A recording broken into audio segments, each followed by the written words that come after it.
And welcome back, everyone, to How Not to Souls.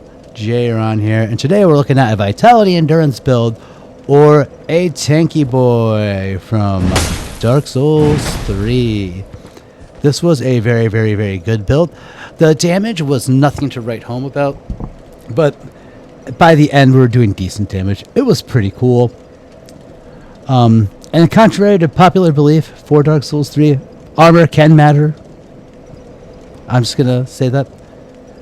Especially, like, I am more of like, hey, give me something decent. But as long as it looks good, I'm pretty cool. But the heavier the armor, it does matter. But anyway, let's take a look at our stats, and then we can show you where we are. So, our standard tank build is has a decent, like, 40 vigor. That's pretty high. 10 attunement because we didn't do anything. 40 endurance because that's a proper amount of endurance. 44 vitality. I was going to go to 50, but I think 44 hit to where we wanted. Unless we wanted to wear Havel's armor. I pretty much... 40 was pretty good, but I put the remaining points into vitality. 35 strength, which is enhanced by a ring.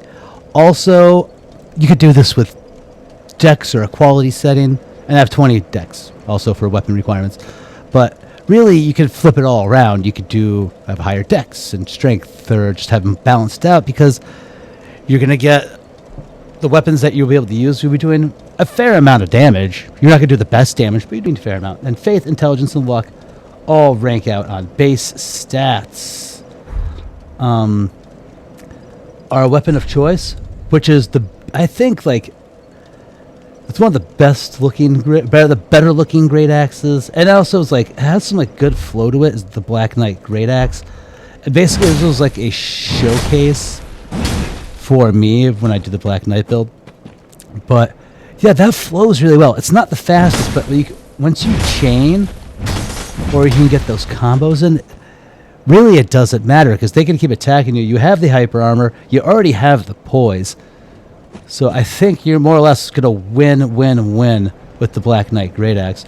But we also used other awesome weapons as Heavy Claymore, always a great jam. The Heavy Lotharic Sword. The Refined Goddard Twin Swords. This was when our strength and dex were more balanced. I think this would work better on something else. Not this, though. But I did like it. So it would be better on something else, probably a quality build or something. The Profane Greatsword, because I wanted a fire sword that didn't need any faith or intelligence requirements. Heavy Murakamo, which I really like. This is more of a dex weapon, and when I got it, I was more quality based. But I'm happy that we got to use it. It was fun. It's not as good as the Karthus Greatsword, and it has no bleed. But I think it's pretty GD good anyway. Our Refined Club for our sidearm. Vort's Great Hammer that really set the pace for the whole build. Once we got this established, we did pretty well. And our damage with the frost damage, because frost damage is so good, it was good. We didn't have much trouble with that. And other things of note, I think that would be really good on this. The Herald Curve Sword, Split Leaf Greatsword, Black Knight Glaive, and I put out there any Black Knight weapon is good. So, Gundar's Halberd, I think would do better on a pure strength build. But we tried it out. I wanted to check it out. I do like that Ash of War, or weapon art, so. And we have Simple Cestus, which we didn't do much with. And that is that. And did we carry for a shield? I don't think we even carried a shield. We just two-handed the whole time. I mean, Simple Cestus is basically to regenerate our FP. And if we wanted some parries, sometimes a shield would make us have fat rolls. So, and our armor of choice was Gundir's. I think it's got styling.